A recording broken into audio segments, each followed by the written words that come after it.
We're looking at the real and fictional Ragnar Lodbrok and all his Viking sons, and they're very pleasant to look at. Up next on Science Goes to the Movies.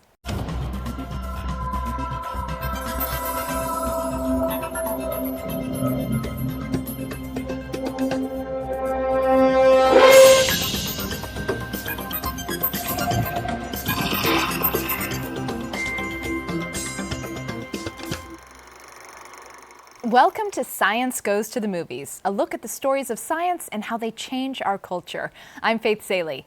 Today we're going to talk about Vikings.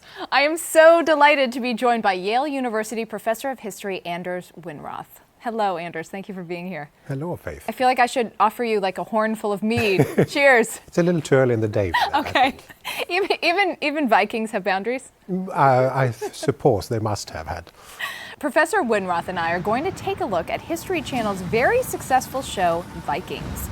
Vikings follows the life of Ragnar Lodbrok, a young farmer who, through intellect and courage, becomes the Viking king.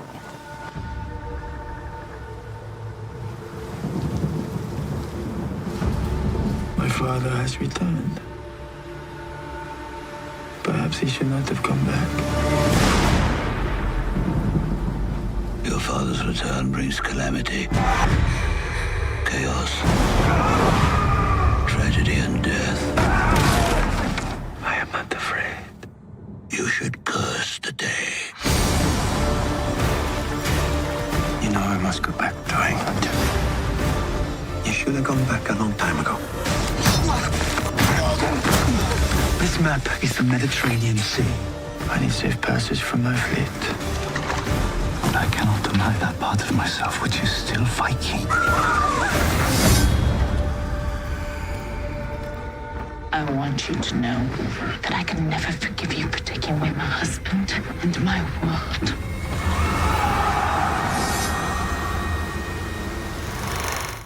So, Anders, this is a gorgeous cast of characters, and I think the general public is under the impression that Vikings looked different than the Europeans of that age. Is that true?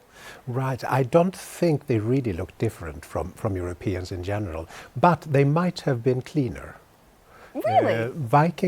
Scandinavians have a reputation for keeping clean. You smell amazing from Well, here. thank you. I did have a shower this morning.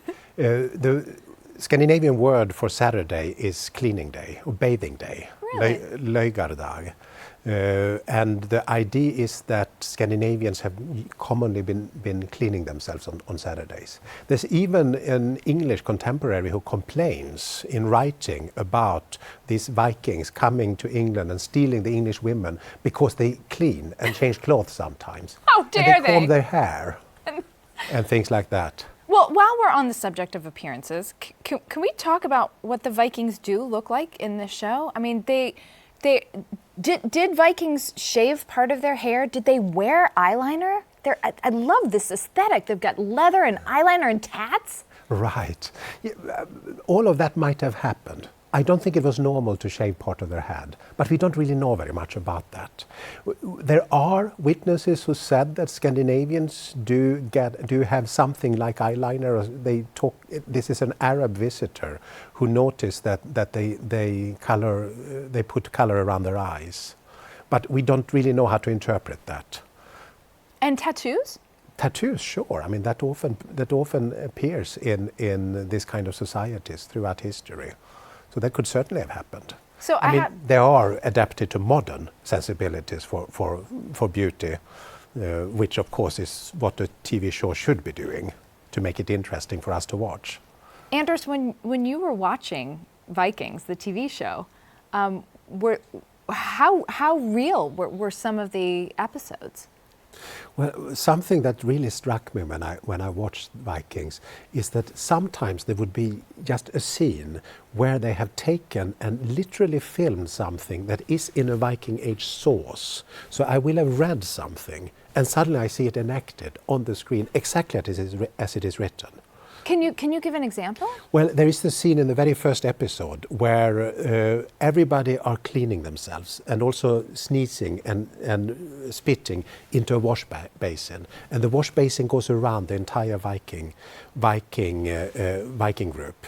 This is exactly what's described by this Arab diplomat, Ibn Fadlan, who visited a group of perhaps Vikings in 921. That's so thrilling. Yeah, it's really amazing that they did it so exactly. It's like they've taken the script directly out of the medieval source. They take the source and bring it to life. Yes. But let me just be clear. Did you say they were sneezing, spitting, and cleaning out of the same bowl? Yes. Okay. But I think the point is that they were cleaning. There were not a lot of medieval people who necessarily did clean themselves very often. Even if they were cleaning with saliva and mucus, they get points. Yes. When was the Viking Age? Well, one usually, I mean, as the show starts in 793 with a raid on Lindisfarne Monastery outside the northeastern coast of England, that's when it usually is taken to begin. I like to think that it ended in 1066 with the last major Viking invasion of England, which was run by King Harald Hardruler of Norway, who was defeated at Stamford Bridge only a few weeks before William the Conqueror came from the south and defeated the English in turn. They probably were exhausted after the previous battle, so they didn't really stand a chance. The first 3 seasons of the show are all about Ragnar Lodbrok. Yes. Well, the 4th looks like it's going to be about his sons. Yeah. So historically, who was this man, Ragnar Lodbrok? And This is something that people have been wondering about for 1,000 years or so. We know that Paris was sacked in 845. There are good historical sources of that. There are good historical sources that the leader of the group of Vikings that sacked Paris was called Ragnar.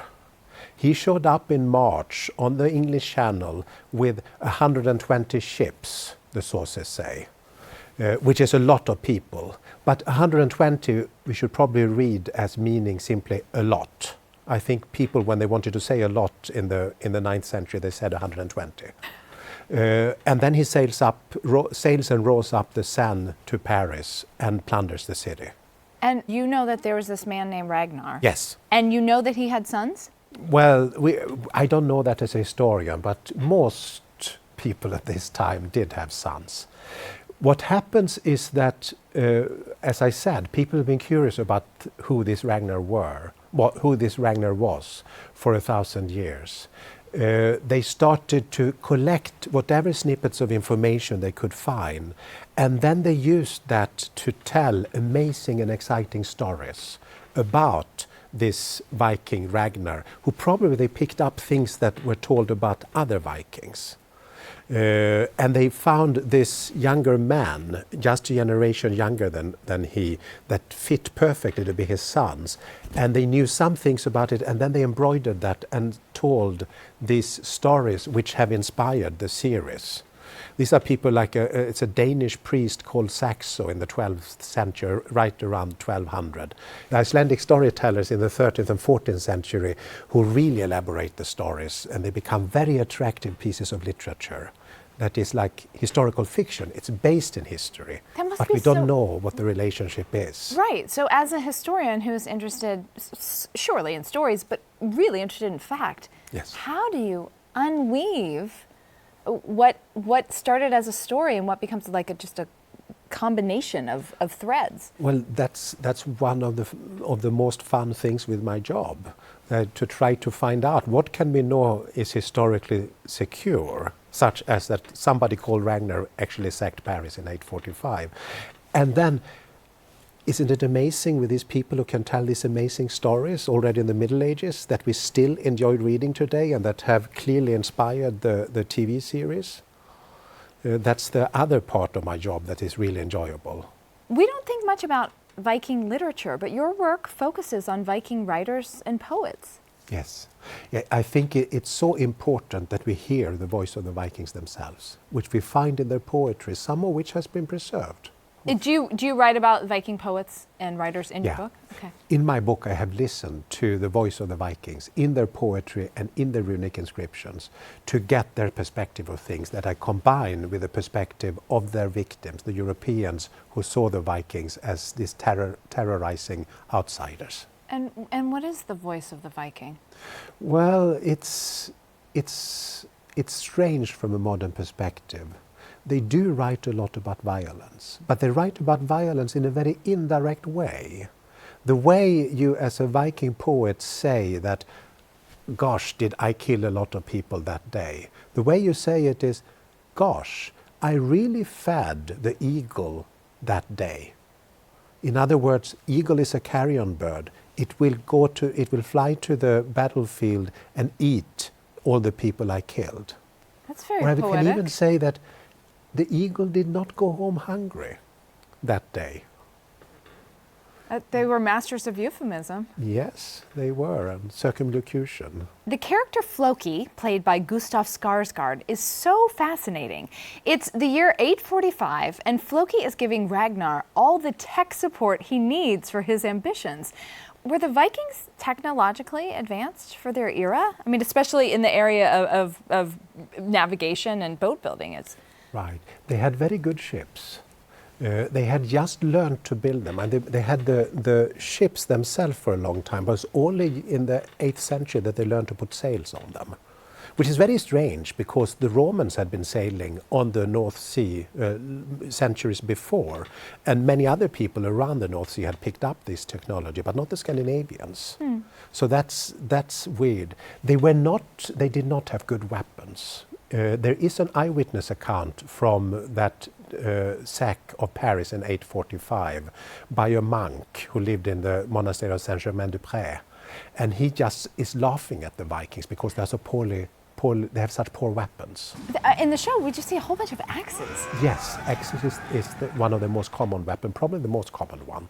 But at this early point, this would have been the ordinary wood axes that you were using home at the farm. In many cases, people would have brought this. Some people would have been fighting just with big sticks or whatever weapons they could pick up when they killed somebody.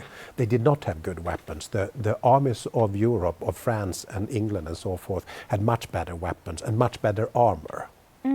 I mean, this is what the monk is laughing about, or actually he's crying because he's trying to shame the Frankish army because you are so well armed, well equipped, and your opponents were so poorly equipped. So why didn't you just defeat them? Right. And they didn't.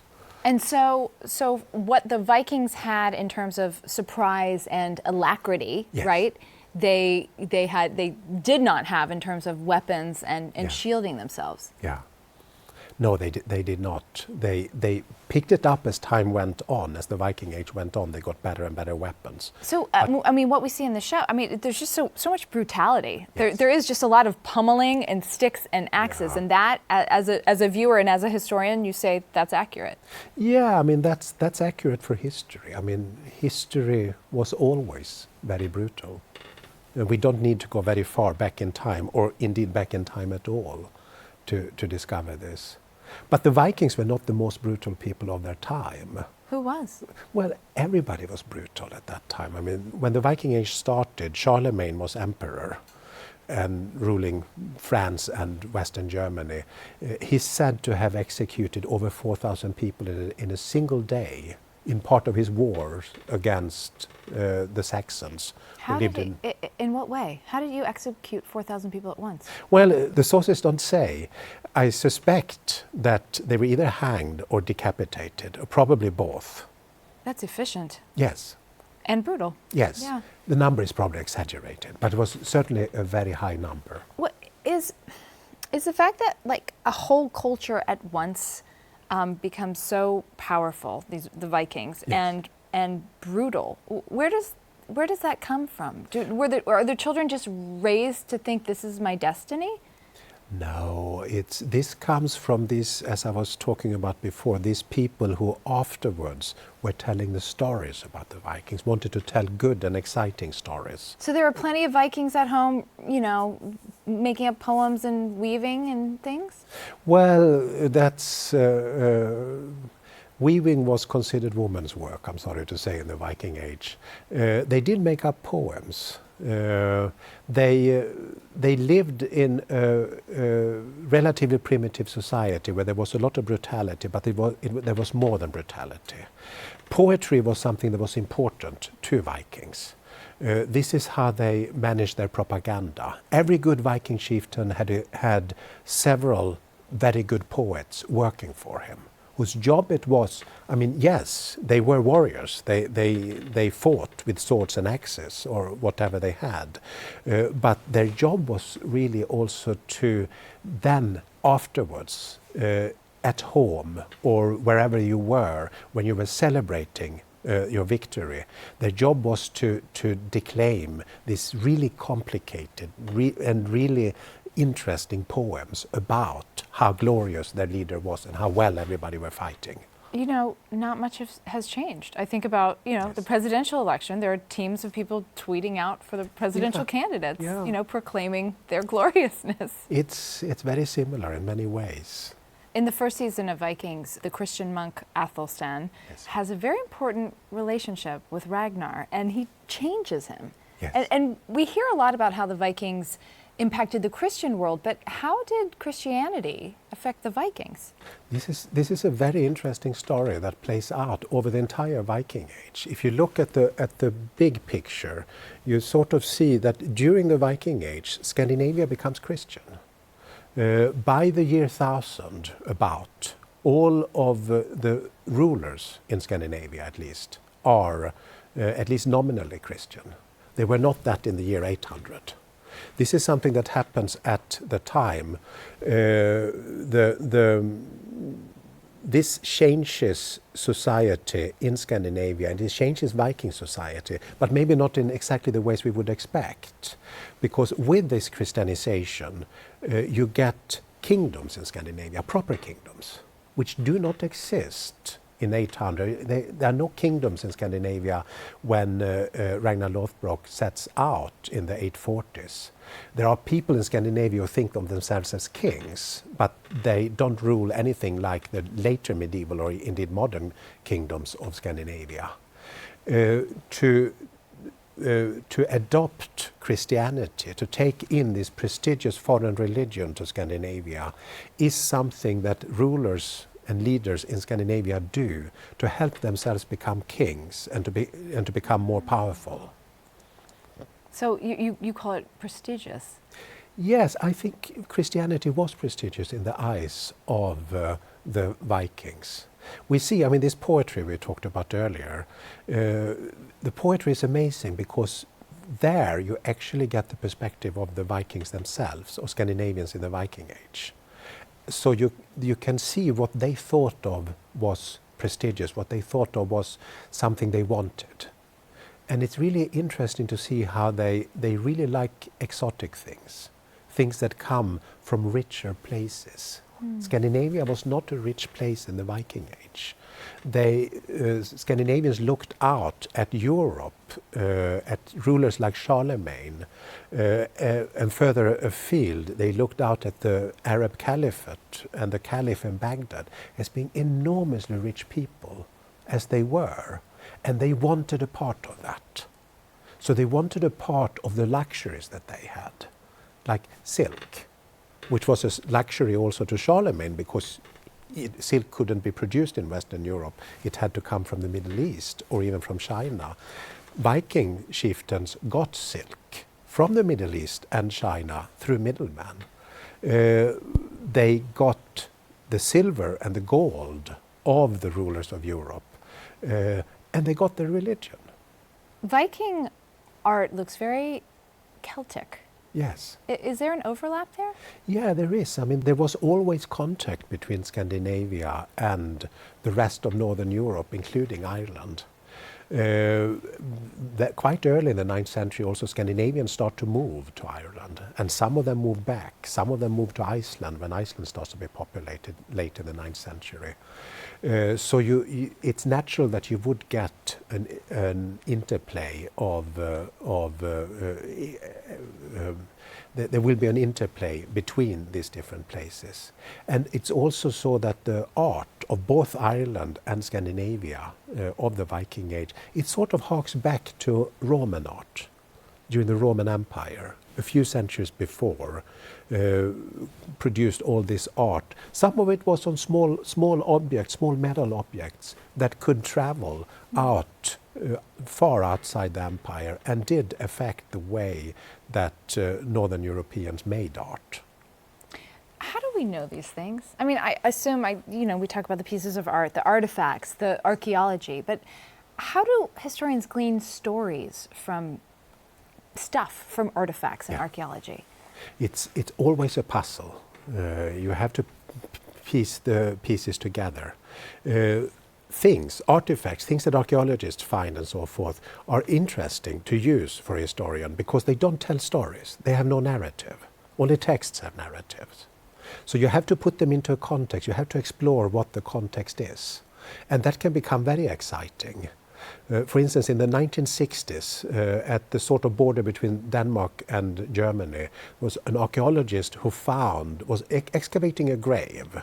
The person buried in the grave during the Viking Age has disappeared entirely. That can happen in some places over 1,000 years. But there was a ball, a triangular bronze ball, that didn't look at all like a Scandinavian ball. So then one wonders, what is it? Well, such balls have also been found in Ireland. So that illustrates the connection between Ireland and Scandinavia. Then when they look closer at the ball, when they clean it off, they saw there were runes engraved in it, which is not uncommon on that kind of object in Scandinavia. The problem was just that nobody could read them. They didn't make sense. Until they found somebody who was a specialist in Turkic languages, who was able to read the inscription, and because it was written in a Turkic dialect, the Turkic dialect that was spoken among the Bulgars, not the Bulgars of Bulgaria, but the Bulgars who lived in the Viking Age about several hundred miles east of what is today Moscow. Important trading community. So this ball might have been made in Ireland, had somehow crossed Europe and gotten to Eastern European Russia, got this engraving, and then it got back to Denmark, where it was put down into somebody's grave. And what did it say? What did the rune say? It said, "Drink heartily and make love with ardor." Are you serious? Well, I'm embroidering it a little. It's a short inscription, but that's what it means. Make love with ardor? Yes, with fire. Yes. No wonder this is such a popular TV series. Indeed. I mean, that somebody could have that on a spring break T-shirt nowadays. Drink heartily and make love with ardor. Yes, that makes sense. Some things never change. Yeah. So we're talking about interpretation and points of view. How should we, as fairly as possible, think about the Vikings? Oh, we should think about the Vikings as really exciting people who lived at a really exciting time, where they were really not very much more brutal than other people at the same time, or any very much more violent than other people at the same time. But do you think Vikings have a bad rap? Yes, they do have a bad rap. And that is because most of the sources we have about Vikings were written by their victims or their intended victims, which is why it's so important to read the Viking poetry and also the rune stones where there's text produced by Vikings, and why it's important to look at the archaeological artifacts, to try to get the other perspective. And then also important to remember what the bias is in the sources that we are reading. What is the point of view of the people who have produced the written sources? What did they give to us? What did the Vikings give to the world? What did they leave us with? Oh, they left us a very exciting heritage of very exciting stories. That the stories we might not be certain that they actually tell things exactly how they were, but they are really good stories, I think. What does Viking mean? Where does the word come from? Oh, that's a $10,000 question. Nobody really knows. We do know the word Viking is older than the Vikings. It first shows up a century or two before the Vikings, and then it clearly just means pirate, seaborne bandit.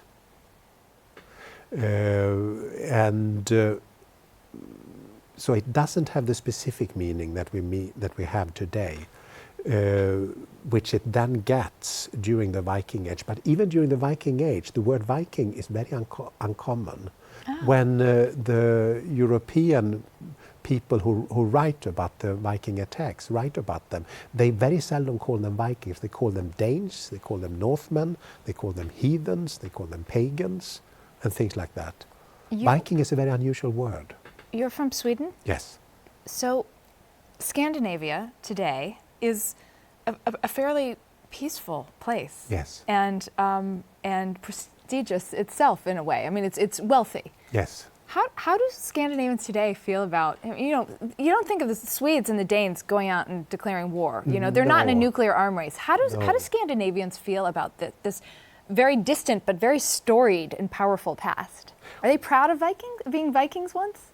Yes, I think they are. I think they embrace this. It's sort of embraced in some general sense, where I think there's more emphasis on the beauty of the Vikings, as you talked about, than on the brutality of the Vikings. But we all hear about the Viking economies. I mean, that was before 2008, and all these clean living Viking associated things. It's good for propaganda, isn't it? Yes. Propaganda always. Yes. Thank you so much for joining us. That's about all we have time for. Thank you. Whatever we can't fit into this half hour, we'll share on our Science Goes to the Movies Facebook page. And if you want to watch past episodes, check us out at www.cuny.tv under the Science tab, or download our app to keep up with everything related to Science Goes to the Movies all in one place.